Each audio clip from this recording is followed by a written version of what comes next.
Hello, my name is Christopher Donald. Thanks for joining me on my channel and coming for one of my videos in the series, The Business of Art. These videos are all going to be about different topics having to do with working professionally in the ceramics field. So what I'd like to talk about today is start talking about different careers that you can have within the ceramics industry. There's different pathways that you can take. Just as an overview, you can work as a commercial studio artist. You can work as a commercial gallery artist.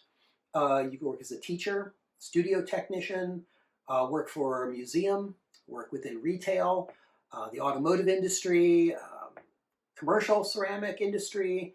You can be an art rep, things like that. So there's quite a few different ones. And I want to start off by talking about being a studio gallery artist. So a studio gallery artist is essentially somebody who, you want to be somebody. You want to be a name. You want to be, to have notoriety and recognition as being a top ceramic artist and seen that way by other ceramic artists. You're the kind of person that wants to be on the cover of Clay Times, of Ceramics Monthly. You want to be someone in the field. So there's nothing wrong with that. If that is your goal, recognize that you can do it. And it's basically a marathon, not a race. So it's not a sprint. If that's your goal, there's certain things that are going to make it easier to get there. And it's a goal that you're going to spend some time working on. And a lot of people will drop out. So generally, I've seen that the people who make it are the ones who really wanted it. And you wanted it more than anything else. And you'll get there. But other things are going to suffer. So like any career, you're going to be making choices about what's important to you. And I like to kind of try and take some of the illusions out of this for people so that they enter into these decisions with a clear view of what it is that you're kind of taking on, rather than focusing on, the warm and fuzzy about everything. You're going to get lots of warm and fuzzy from people. So the first thing that you have to think about if you want to be a name is what kind of work are you going to do? Are you going to be a representational artist, a sculptor, a functional potter? Are you going to do installation work? Are you going to do large public works? You need to know this before you even choose a bachelor's degree program, because bachelor's degree programs are built around specific philosophies. And the best ones are very focused, and most of the instructors or the department head are going to have a very specific focus on their view of the ceramic field and of what real ceramic art is. So you're going to need to pick a program that will help you. Getting a bachelor's degree from anywhere in ceramics is not necessarily going to help you. I'm not going to say that it's not better than no degree, or it's worse than, in some ways, no degree. But if you want to be a name and not a studio potter making production work where you're just making your living at it and you don't care if anyone knows who you are, if you want people to know who you are, then you need to go to a program which has notoriety itself, with probably a department head who has notoriety, with a strong alumni group that can be part of your support pyramid to back you up, that you can tap into, that are in influential positions throughout the entire industry. That's what you need. You need a program like going to Alfred University, or going to Kansas City Art Institute, or Chicago Art Institute, or Santa Fe, or there's a whole bunch of really well-known ones. That's where you've got to go. And you might need to spend a little time building up a portfolio good enough, believe it or not, to even get into one of those bachelor programs. And that's supposed to be the beginning. But there are people who spend a couple of years getting ready to go to their bachelor's school. You need to know what your competition is, and you might need to take some workshops, spend some time on your own building up your core strengths to put a portfolio together that's effective enough to get you into one of those more prestigious programs. And that's just what you're going to end up having to do. You could luck out. That can happen. There's also advantages and disadvantages of being in-state versus out-of-state. Some schools are going to be like Kansas City.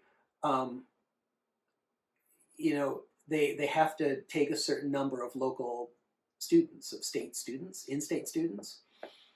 If there's a school like that, you might want to just move to that area for a year and establish residency so that you can apply as a local student. And it can be quite a lot cheaper. Art schools aren't generally inexpensive, and it can also get your foot in the door as far as giving you a better chance of getting in. Another thing, speaking as somebody who used to work in admissions, another thing that is a big advantage that you can use to your advantage is applying off-term. So most schools will accept applicants outside of the fall term, which is when we would accept most people. But generally, at least one or two seats, your top candidates are going to say no. They're being accepted by, 3 to 10 other programs, and they'll just pick.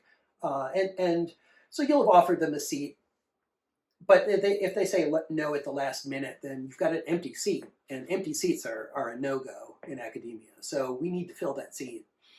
And if we're a school that also accepts applicants for winter term, then you have a significantly better chance of getting into that program, into a competitive program, by applying off-term. So if you don't get in for fall, consider reapplying for winter if the school actually takes applicants then, and often that will get you in. Another way of getting into programs that maybe you can't get into any other way is get a job at that school. Get a job at the school full-time, start taking classes through tuition remission as an employee, get to know the people in the program, reapply. Much higher chance that you'll get accepted into the program. Some schools, you can continue to take all the classes for your degree as a part-time, as an employee, and apply for acceptance to the program when you're done taking all the classes you needed to get your degree. Ohio State University is like that. So you can get everything you need, apply to the program. They of course accept you because you're not actually going to take a seat because you're done already. And then they just give you a degree, which you've already earned. So there are different ways to skin this cat. And think about some of those, because to be a name, your pedigree is everything. It feels like it should be your skill. It feels like it should be talent that wins out over everything, and it is not. I'm sorry. Your pedigree is going to count for more. So try and go to the right undergraduate program, try to make the right contacts, and then after your undergraduate, you must do some kind of residency or internship, and it must be with someone who is also influential in some way. That person will help get you into the right master's degree program, which becomes even more important than being in the right bachelor's degree program. Not being in the correct bachelor's degree program, though, can kill your chances of ever getting into the right master's degree program, or even getting one of those better residencies. This is a very small community, and it's very inbred. And these things all feed into each other, and it's super important that you play this game. And it is a complex game with a lot of moving parts, and it's one that you're going to need to learn how to navigate it if you really want to succeed. Showing your work. So you need to get out there. You need to be putting your work in shows, every show you can, from the moment you get accepted into your bachelor's degree program, and probably before. You don't need to necessarily be winning prizes or anything like that, but you need your work out there. You need it to be seen. You need to get the practice of showing your work, of understanding what what works in those scenarios, in meeting deadlines, in submitting your work, learning how to photograph your work. That whole process, you just need to think of it as another tool in your toolkit that a muscle you have to build up as you're building up your creative muscle. Your marketing muscle is just as important to you. So you'll need to work on that. Part of that, too, kind of hand in hand now is social media. You need to be on it. You need to be working it. You need to be savvy. You need to be known. And by the time you get your master's degree, you better have a heck of a following already.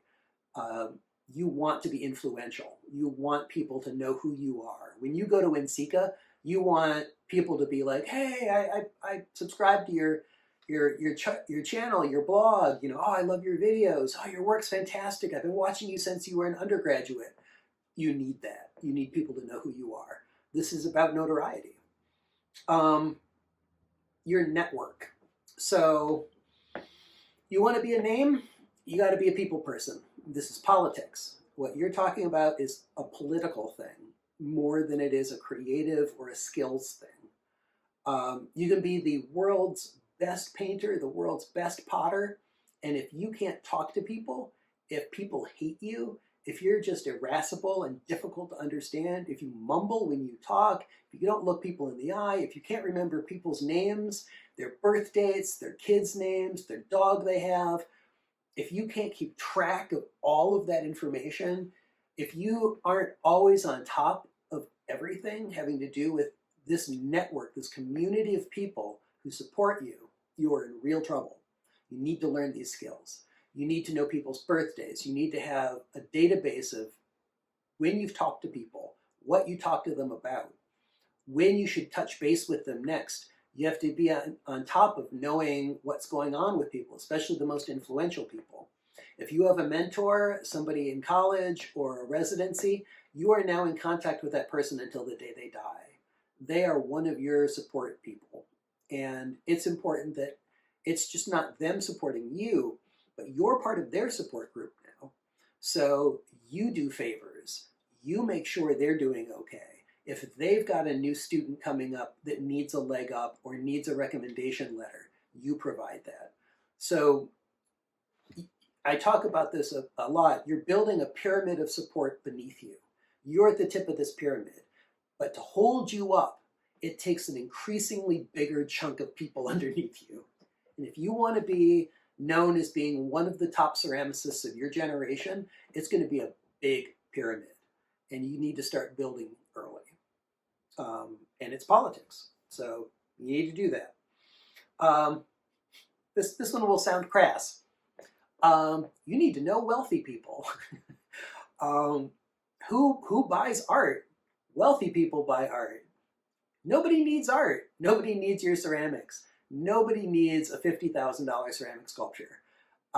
This is disposable income. This is people just, you are a luxury market. And I know that feels weird, but we haven't been wholly necessary in a long time. We are decorative, basically. So rich people are the people who support artists. They're the people who open galleries. They're the people who fund grants and scholarships and internships and foundations and all of this. It runs on money. And it is rich people. And, you know, one of my friends used to say that you can have rich friends just as easy as you have poor friends. When you're in college, those awkward, no personality folks that you just feel like aren't your kind of people, you know what? Try and be friends with them because they might be from a whole different background than you, and that could be money. Most art schools have a lot of rich people in them. So my school had 9 people who were there on scholarship. 9. My year was over 100 people. So 9% of us were scholarship students. The rest had money. That's how the rest of them were there. So everyone else their families were at least upper middle class. It was a very expensive school. And most art schools are like that. So, you know, and I'm not saying to like be a fake friend to people. I'm genuinely saying you need to be friends with this community and in a genuine way, and to, you know, pick up a sport that rich people play golf, play handball, play, you know, go to boutiques and shopping places where rich people shop.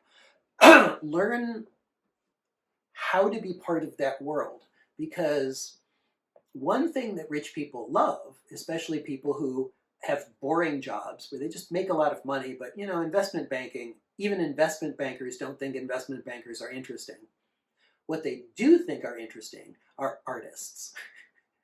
And you and your art friends are the kind of people that bankers and lawyers and doctors love to invite to their parties because you're a lot more interesting than they are.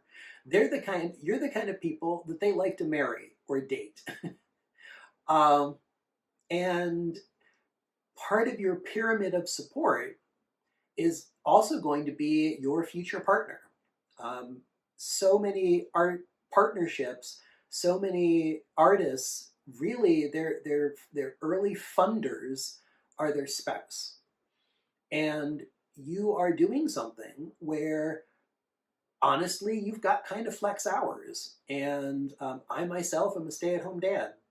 Artists are able to flex their time and be supportive of a spouse who does have a square job and is maybe making most of the money. And then once they're all established and your kids are a little older, they can return the favor and help support you in building your career, your gallery, your whatever down the road. So it sounds mercenary, but these are the people who support us. These are the people who are on the boards. These are the people who are doing it. Now, the other side of this, of just knowing wealthy people, is being a wealthy person. That's a great way to do it too. Again, it sounds flip, but you know, people who have money tend to be able to make it in whatever they want to do. You know, Mick Jagger's daughter did not get into modeling because she was a fantastic model and they discovered her out of nowhere. She became a model because she's Mick Jagger's daughter. That's how it works. You know, if your dad's a billionaire, you're probably going to get to go to any art school you want to. He'll just buy a library for them or something and you'll be in. You know, you'll get into whatever gallery shows you want. So having money is a fantastic way of doing well in the arts. And I've known people who they just worked in IT for 10, 15 years and self-funded their own art career. They just made a ton of money for a while. And they were doing it as a hobby that whole time. And then they retired in their 40s and opened a gallery. You can fund yourself. Or heck, if your parents have money, man, do not be shy. You let them help you because other rich people are letting their parents help them. So take it where you can get it. It is not something to be ashamed of. If you've got that support, you should use it.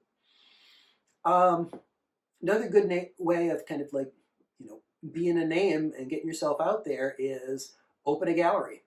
Again, this is kind of along the lines of have money, but it's not a joke. If you are influential within our industry, you yourself become more influential. If you can put other people on a pedestal, if you have art competitions and gallery shows and you sell work, then you become influential. Get on boards. If you have money, if you work you have a boring day job, but you've got a lot of money, get on some nonprofit boards for art institutions and art organizations. It's a good way of being influential, and it will help you out in your own career. Again, this also sounds flip, but be the best. You are never competing against anyone in the arts. You're competing against yourself. And that's a much harder thing to do than to compete against other people. You should always be striving to improve, to refine, to reevaluate, to rethink, to reestablish yourself at every turn. If your goal is to always excel and always be the best, that's how you do it. So many people, they stagnate. Plateauing is very common in our industry, and it's very easy to do. Success is the enemy of excellence. When you make it, when you've arrived, that's the point when your creativity dies. So be warned that can happen. Your reward for success is that your creative spirit just dies at the moment you achieve it. So try not to let that happen. Don't become a stereotype of yourself when you finally do get the influence and the position that you were hoping to get. Keep moving, keep changing, keep improving. Remember why you started doing this, which is out of love for something, out of passion, and try and keep that passion alive as long as you can. There is a story about a Japanese potter who was like a national treasure. Guy's in his 90s. He's being interviewed. He's working while they're interviewing him, and he's still making tea bowls. And most of what he makes, he doesn't even sign. He fires them and he just gives them away basically for nothing in the local village. Like everyone can just buy his stuff. And here and there, like 1% of them, he signs them. And like 1% of those, after they're fired, he keeps them. The other ones, he just breaks them. So his tea bowls are like $20,000 for one of his signed tea bowls. He has arrived. He has made it. He is at the top of his field. He is a national treasure. He is known for his work. And in the interview, the interviewer asks him, "You've achieved all of this. You know, your emperors own your own your tea bowls, and why are you still throwing? Why are you still making tea bowls?" And his response was that, "I'm still trying to make a good one." That needs to be your attitude if you want to be the best. You're always still trying to make a good one. You will never be better than yourself. You will always just, at that moment, be the best version of yourself. And that will always be a moving target.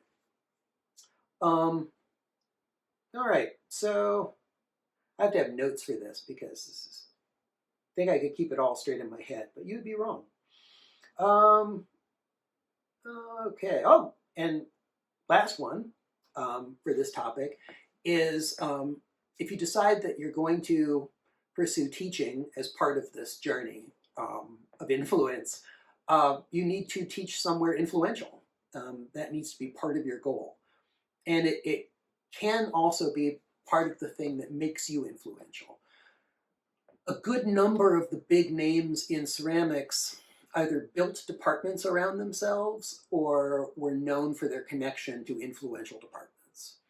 Val Cushing is one of the best examples of that with Alfred University. And there were a lot of them in the 50s and 60s that kind of created the art ceramic movement in the US. So if influence is a goal, then there's either a parallel process or a singular process where as you're building up your teaching chops, you're trying to do it with the intention of aiming towards a significant target. You want to be the head of ceramics at Alfred University, or you want to be the head of ceramics for a specific place that you know itself has gravitas and influence. And that will help you because at the university level, one of the things that they give you is space and time to be better at what you do, because that brings notoriety and fame and money to the university. So they want you to show. They want you to occasionally take a sabbatical and do a new body of work. That's part of your job. Fame begets fame. So they want you to become more influential so they can be more influential, so they can sell degrees for more money. That's how it works. Anyhow, so thanks for joining me. This trying to give you a more complete insight into some of these topics than what you might be getting from other places, online or otherwise. My intention for this series is to be very straight with folks about what I've seen, what in my almost 40 years now in the ceramic field, and what I think is really going to help people. And just so that you have, you're walking into this with your eyes open, and you should, if someone gives you the opportunity to not repeat one of their mistakes, it's a leg up. If I can help you achieve your goals smoother by just pointing out a couple of pitfalls or pointing out a few things that you might want to think about, then that's fantastic. I feel good about that. So that's kind of my goal. So please subscribe, and you'll be alerted when there's new content. And there's going to be quite a few videos in this series, so hopefully I'll see you back here soon. Take care.